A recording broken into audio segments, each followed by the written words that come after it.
حضرت ابو بکر صدیق. میں نے کہا یہ محبت کی جنگ ہوتی ہے نا. حضرت علی کے ایک بھائی تھے جناب عقیل. جناب عقیل وہ جب انہوں نے کلمہ پڑھا تو نبی پاک کے بڑا قریب قریب رہنے لگے, اور میرے نبی کریم صلی اللہ علیہ وسلم بھی ان سے بڑا پیار کرتے. حضور فرماتے تیرا کلمہ پڑھنے کی مجھے ڈبل خوشی ہوئی ہے. یا رسول اللہ کس طرح؟ فرمایا ایک میرا تو صحابی بنا ہے, دوسرا تو میرا بھائی تھا مسلمان ہو گیا ہے. حضور بڑا پیار کرتے. اب یہ محبت جو ہوتی ہے نا اس میں دوڑ بھی لگتی ہے اور یہ بری نہیں ہوتی, یہ دوڑ بڑی اچھی ہوتی ہے. حضرت عقیل اب قریب قریب رہنے لگے. میں نے عرض کیا کہ نبی پاک اپنے ذاتی کام حضرت صدیق اکبر کو بتاتے تھے. گھوڑے کی تیاری کر, فلاں کام کرنا ہے, سیدہ فاطمہ کی شادی کرنی, ہر معاملے میں سیدنا صدیق اکبر پیش تھے. اب جب عقیل بن ابی طالب آئے تو حضور کا پیار تھا ان سے بھی. اب محبت کی جنگ چھڑ گئی. اب جناب عقیل کہتے ہیں میں کہنے لگا یار یہ کہیں پیچھے ہوتا ہی نہیں, ہر معاملے میں اسے پیچھے بٹھاؤ بھی تو آگے آ جاتا ہے, اس نے کیا کمال کر دیا ہے. کہتے ہیں آہستہ آہستہ نا میں جوان تھا, ابھی نوجوانی کا عالم تھا, تو وہ خاص پہلو میں سمجھنے سے ابھی قاصر تھا. توجہ ہے آپ کی؟ کہتے ہیں ایک دن نا بڑی باتوں میں حضور فرماتے ابو بکر میرا گھوڑا تیار کرو, تو کہتے ہیں میں دوڑ, کہتا تو چھوڑ میں کرتا ہوں. کہتے ہیں وہ چپ کر جاتے. جتنی جگہ وہ مجھ سے بن سکا میں نے روکا. حضرت صدیق اکبر بولے, کہتے ہیں ایک دن نا مسجد کی پہلی صف میں بیٹھا تھا. میں نے پچھلے جمعے بھی کہا تھا اگے ہو بوے جڑا پہلو آئے, یہ حکم ہے نا حدیث میں, پہلے آئے اور آگے بیٹھ جائے. گدنے پھلانگنے سے منع کیا. کہتے ہیں ابو بکر صدیق, توجہ ہے آپ کی, ان کی عادت تھی کہ جمعے والے دن مسجد کی صفائی کرتے اور صفائی کر کے سب سے آگے بیٹھ جاتے. بات ذرا میں نے قریب ہو کے سن لی, پاس بیٹھ جاتے. عقیل بن ابی طالب کہتے ہیں میں بھی آیا سیدنا صدیق اکبر, اور مجھے کئی دنوں سے جلال تھا کہ یہ پیچھے ہوتا ہی نہیں. کہتے ہیں میں آیا تو حضرت ابو بکر آگے بیٹھے تھے, تو میں نہ جان بوجھ کے, بچہ تھا اور محبت تھی سرکار سے, ابو بکر سے بغض نہیں کوئی, خدا رہا اس بات کو ضرور ذہن میں رکھیں. فرماتے میں نے کہا ابو بکر اٹھ. مزے کی بات یہ ہے کہ جس مسجد میں صدیق اکبر بیٹھے اس کی جگہ بھی انہوں نے خرید کے دی ہے. مسجد نبوی کی زمین کی سب سے پہلی رقم حضرت ابو بکر صدیق نے ادا فرمائی. اٹھ. کہتے اٹھے, پیچھے چل. توجہ ہے آپ کی؟ آکھ کے تو ویکھے کو کسی نے, پاویں مہڑا ہوئے تو پاویں تو چھوٹا بندہ آکھے تو پھر تو دی خیر ہی نہیں, عمر میں چھوٹا ہو یا مال میں. اٹھ چل پیچھے. اللہ اکبر. حضرت علی دیکھ رہے تھے. کہتے ہیں سیدنا صدیق اکبر اٹھے, پچھلی صف میں, پھر اس سے پچھلی صف میں, پھر اس سے پچھلی صف میں, 7ویں صف میں پہنچ گئے اور وہاں ہاتھ باندھ دیے. کہنے لگے شہزادے اجازت دے تو یہاں بیٹھ جاؤں, تو رسول اللہ کا خاندان ہے, اجازت دے تو یہاں بیٹھ جاؤں. حضرت عقیل کہتے ہیں بیٹھ جاؤ. حضرت ابو بکر صدیق چپ کر کے پیچھے مل جائے وہی کافی ہے. 7ویں صف میں شہزادے یہاں بیٹھ جاؤں. میں بیٹھ جا. ہاں بیٹھ گئے. نماز جمعہ پڑھا, سب چلے گئے. حضرت علی حضور کی بارگاہ, یا رسول اللہ عقیل کو تو کچھ سمجھائے. حضور نے فرمایا کیا ہوا؟ کہ حضور اکثر ابو بکر صدیق سے یار جاتا ہے, آج بھی پہلی صف سے اٹھا کے 7ویں صف میں. شکایت تو حضرت عقیل کی لگ رہی ہے نا, اور حضور فرماتے علی تو عقیل کی چھوڑ, بتا ابو بکر نے کیا جواب دیا ہے. تو ابو بکر کی بتا, تو اس کی چھوڑ, تو اس کی, تو میرے دوست کی, میرے یار کی, میرے خلیل کی بتا. تو حضرت علی رو پڑے. کہنے لگے محبوبہ ابو بکر جیسا درد کہاں سے ڈھونڈ کے لائے. تو چپ کر کے 7ویں صف میں گیا اور اس نے کہا تو خون رسول ہے, تیری نسل پاک میں ہے بچہ بچہ نور, تو ہے نے نور تیرا سب گھران. چپ کر کے بیٹھ گیا. حضور نے فرمایا بلاؤ ابو بکر کو, عقیل کو بھی بلاؤ. دونوں آ گئے. حضور نے فرمایا ابو بکر جمعے میں کیا ہوا ہے؟ عرض کی حضور کچھ بھی نہیں.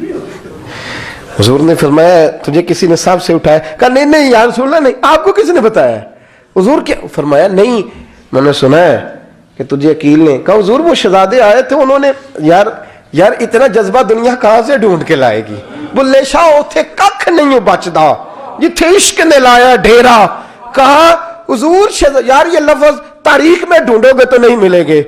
میرے ابو بکر صدیق کیا فرماتے ہیں؟ کہا حضور وہ نسل رسول کا شہزادہ ہے نا, اس نے ابو بکر کو 7ویں صف میں ابو بکر کا بیٹھنا پسند کیا تو ابو بکر راضی ہے. حضور اس نے یہاں بیٹھنا پسند کیا, تیری نسل پاک میں بچہ بچہ نور, تو ہے نے نور تیرا. اور کہا حضور وہ خاندان ہے, میں خادم ہوں, فرق تو ہے نا. تو وہ خاندان ہے، میں خادم ہوں۔ میرے رسول کریم صلی اللہ علیہ وسلم نے بلایا جناب عقیل کو، ڈانٹا نہیں، محبت فرمائی۔ سرکار نے فرمایا عقیل بیٹے بیٹھ جا، میں تجھے سمجھاؤں۔ پھر حضور نے بات چھیڑی، فرمایا تجھے پتہ ہے میرا ابو بکر کون ہے؟ عرض کی حضور میں، فرمایا نہیں سن، مکے میں سارا مکہ میرا دشمن تھا، یہ میری تنانیوں کا دوست تھا۔ فرمایا لوگ تلواریں لے کے آتے تھے مجھے مارنے، اور اس کی تلوار اٹھتی تھی، کہتا تھا پہلے میں مروں گا پھر کوئی مصطفیٰ تک جائے۔ تجھے پتہ ہے یہ کون ہے؟ حضرت ابو بکر صدیق ہاتھ باندھے، حضور میں نوکر ہوں یا رسول اللہ، میں نے کوئی شکایت ہی نہیں کی۔ فرمایا عقیل یار ادھر بیٹھ بیٹے، میں تجھے بتاؤں۔ کہا لوگ مجھے شیب ابی طالب میں قید کر آئے تھے، میری بیٹیاں پتے کھا کے گزارا کرتی تھی۔ یہ ابو بکر تھا پورے مکے میں جو ظلم سہ سہ کے میرے تک غلہ اور اناج لے کے آتا تھا۔ فرمایا عقیل ادھر آ، میں تجھے بتاؤں، تیرا خاندان تیرا قبیلہ سوائے مولا علی شیر خدا کے، فرمایا وہ سب لوگ میرے ساتھ پیار کرتے تھے، ہمارے اوپر انہوں نے مکے کی زمین تنگ کر دی۔ فرمایا میں مکے سے نکلا تھا، ابو بکر کی بیٹی غار ثور میں کھانا پکا کے لاتی تھی، اس کا بچہ بکریوں کا دودھ لے کے آتا تھا۔ فرمایا یہ جان پہ کھیل کے میری نگرانی کرتا تھا۔ فرمایا تجھے پتہ ہے جس جگہ تو بیٹھا ہوا ہے نا، یہ مسجد کی زمین بھی ابو بکر صدیق نے خرید کے دی۔ حضرت سیدنا عقیل یا رسول اللہ غلطی، حضرت ابو بکر کہتے ہیں حضور واللہ و رسول و منو، میرے اوپر اللہ رسول کے احسان ہے۔ آخری لفظ میرے حبیب نے کہے، حضور نے فرمایا عقیل میرے پاس جس کے بھی پیسے آتے ہیں میں بیگانے سمجھ کے خرچ کرتا ہوں، میں کہتا ہوں فلانے کے ہیں، وہ پوچھے گا کہاں لگے، لیکن ابو بکر کے پیسے آتے ہیں تو میں اپنے سمجھ کے خرچ کرتا ہوں۔ اور میرے رسول کریم صلی اللہ علیہ وسلم نے فرمایا میرے ساتھ جس نے نیکی کی میں نے بدلہ چکا دیا ہے، ابو بکر کا میں نے بدلہ دیا ہی نہیں۔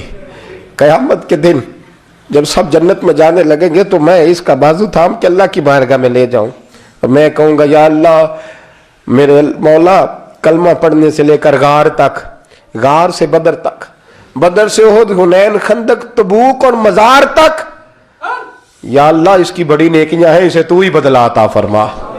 میرے دوستو یہ رنگ حضرت سیدنا صدیق اکبر، بس وہ اقبال نے کہا کہ صدیق کے لیے ہے خدا کا رسول، اور اس سے آگے پیچھے کچھ نہیں۔ یہ جو ماننے کا انداز ہے نا، یہ دیکھیے نا حضرت ابو بکر صدیق، بڑی دفعہ آپ نے بات سنی ہے لیکن اس بات کی لذت بڑی شاندار ہے۔ حضرت عمر نے طبیب بلایا ہے ابو بکر کو دکھانے کے لیے ملک شام، پہلے مانتے نہیں تھے، مولا علی کی سفارش ڈالی، پھر دونوں لے کے آئے، سیدنا علی المرتضیٰ بیٹھے، حضرت عمر بیٹھے، کہتے ہیں طبیب کو چیک کرو، ملک شام کا بڑا ڈاکٹر ہے۔ چیک کر لیا تو ڈاکٹر کہنے لگا کوئی مرض نہیں، کوئی تکلیف نہیں، کمزوری بڑی ہے، کمزوری بڑی ہے، ان سے پوچھے انہیں کیا مرض ہے۔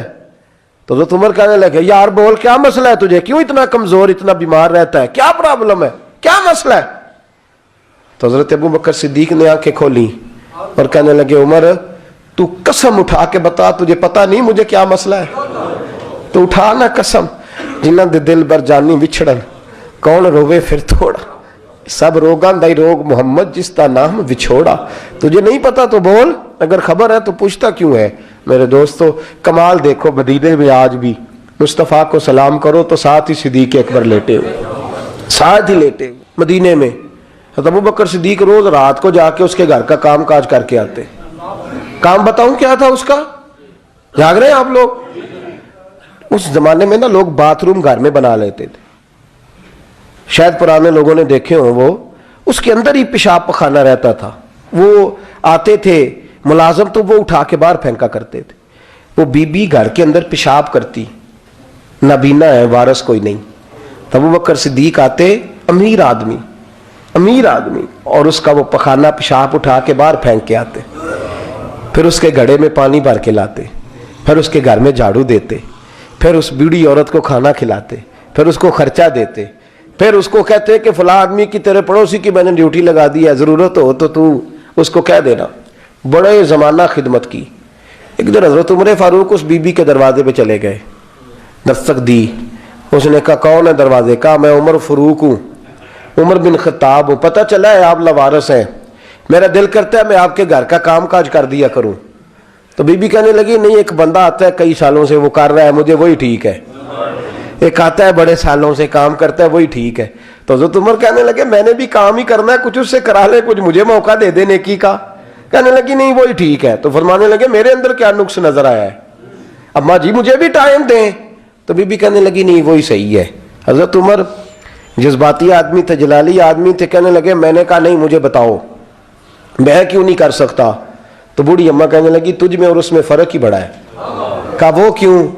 کہنے لگے اتنے سال ہو گئے اسے آتے ہوئے، اتنے سال، تو پہلے دن آیا ہے اور آتے کہہ رہا ہے میں عمر بن خطاب ہوں، اپنا نام بتا رہا ہے. سالوں ہو گئے میں روز پوچھتی ہوں تیرا نام کیا ہے، وہ بتاتا ہی نہیں.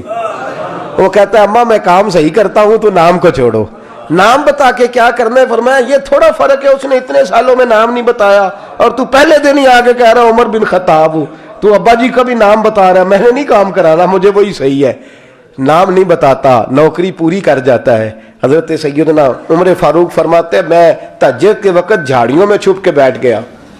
کہتے مسجد نبی سے وہ شخص نکلا، چہرے پہ نقاب، پیروں سے ننگا، اور میں نے اس شخص کو خرامہ خرامہ اس بوڑھی عورت کے گھر کے قریب جاتے دیکھا.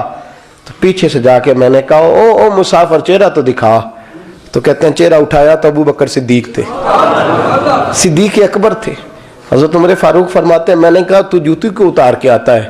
تو کہنے لگے جوتی سے جب چلتا ہوں تو پیروں میں آواز پیدا ہوتی ہے جوتے کی وجہ سے، پڑوسیوں کو تکلیف دینے کا مقصد تو کوئی نہیں نا. اور فرمایا جب جوتوں سے آواز پیدا ہوگی تو گلی محلے والے پوچھیں گے ابو بکر کدھر جا رہا ہے، تو میں نیکی کسی کو بتانا نہیں چاہتا. تو فرمایا ابو بکر کب سے آ رہے ہو؟ فرمایا چھوڑ عمر، بس دعا کر رب میرا آنا قبول فرما لے. تو دعا کر سرکار کی بارگاہ میں حاضری صحیح لگ جائے. چھوڑ میں کب سے آ رہا ہوں، کس وقت سے آ رہا ہوں، اس مسئلے کو چھوڑ. تو یہ دیکھ پانی پر نسویلیاں رنگا رنگ کڑے پریا اس دا جانی ہے جس دا توڑ چڑھے. یہ بات آپ نے درجنوں بار سنی ہے، لیکن اس پر غور تو کرو میرے دوستو کہ حضرت عمر فاروق فرماتے ہیں جن دنوں تبوک کے لیے میرے نبی نے اعلان فرمایا میرے حالات اچھے تھے، ابو بکر کے اچھے نہیں تھے، مالی حالات کمزور تھے، کچھ مسائل تھے، میرے اچھے تھے. میری سرکار نے اعلان فرمایا کہ پیسے دو. فرماتے ہیں چونکہ میرے حالات بھی اچھے تھے تو میں نے کہا اس دفعہ پہلا نمبر میرا ہی ہوگا. فرماتے ہیں آدھا مال گھر کا، یہ بھی بڑی دلیری ہے. کتنا؟ بولیے. اتنے تو اسی ابے نو نہیں دس دے ساڑھے کو پیسے کنے نے، کہتے ابا جی مانگنا لین، والد صاحب کو نہیں بتاتے، ہماری جیب بکھری ہوتی ہے، ایسے ہی نانا کو مانگی نانا لے. آدھا مال حضرت عمر فاروق فرماتے ہیں آدھا مال میں نے بانٹ کے حضور کی بارگاہ میں، اور ساتھ میرا ارادہ ہے کہ ابو بکر آج میں نہیں تجھے آگے گزرنے دیتا. فرماتے ہیں مال پیش کیا، تھوڑی دیر گزری تو ابو بکر بھی آ گئے. اور منظر کیا ہے؟ کہتے ہیں انہوں نے قمیض پہنی ہوئی ہے بوریے کی، سر پہ ٹوپی کوئی نہیں، پیروں میں جوتا کوئی نہیں، سر میں ٹوپی کوئی نہیں، پیروں میں جوتا کوئی نہیں. کہتے ہیں ابو بکر صدیق آئے، سب کا مال آیا، مصطفیٰ کی بھی اتنی توجہ نہیں تھی، پر جب ابو بکر آئے تو میں نے مصطفیٰ کریم کے انداز بھی بدلے ہوئے دیکھے، اس شخص کے آنے پر بدلے ہوئے دیکھے. فرماتے ہیں میرے رسول پاک کے سامنے ہر چیز ابو بکر نے قدموں میں ڈھیر کر دی، اور ڈھیر کر کے نا چیزیں رکھ کے تو فٹافٹ پچھلی سائڈ پہ، کسی کو پتہ نہ چل جائے، پچھلی سائڈ پہ حضور کے. تو حضور نے فرمایا ابو بکر سامنے آنا، گھر کیا چھوڑ کے آیا ہے؟ فرمایا ہر چیز، پیچھے بیٹھ گئے. تو محبوب نے بازو تھام کے آگے کیا، فرمایا کیا چھوڑ کے آیا گھر؟ یہ اس بات پہ بات آپ نے پہلے بھی سنی ہے، لیکن ان لفظوں پہ غور کرو. ابو بکر نے یہ نہیں کہا حضور کچھ بھی نہیں میں سارا کچھ لے، یہ لفظ کہا ہی نہیں. اللہ کرے ہمیں اس عقیدے کو سمجھیں، اس نظریے کو. یہ ترمذی اور مشکات دونوں میں یہ لفظ موجود ہے. یہ نہیں کہا حضور کچھ بھی نہیں سارا کچھ لے آیا ہوں، یہ نہیں فرمایا. حضور نے فرمایا ابو بکر کیا چھوڑ کے آئے ہو گھر؟ توجہ ہے آپ کی؟ لفظ دیکھیں، کہا ما ابقیت اللہ و رسولہ، یا رسول اللہ گھر میں خدا کو بھی چھوڑ آیا ہوں، محمد مصطفیٰ کو بھی چھوڑ آیا ہوں. یہ لفظ ہے سیاستہ کے. اقبال کہتے ہیں پروانے کو شمع بلبل کو پھول، بس اس بس کو سمجھنا، پروانے کو شمع بلبل کو پھول بس، صدیق کے لیے ہے خدا کا رسول اور بس.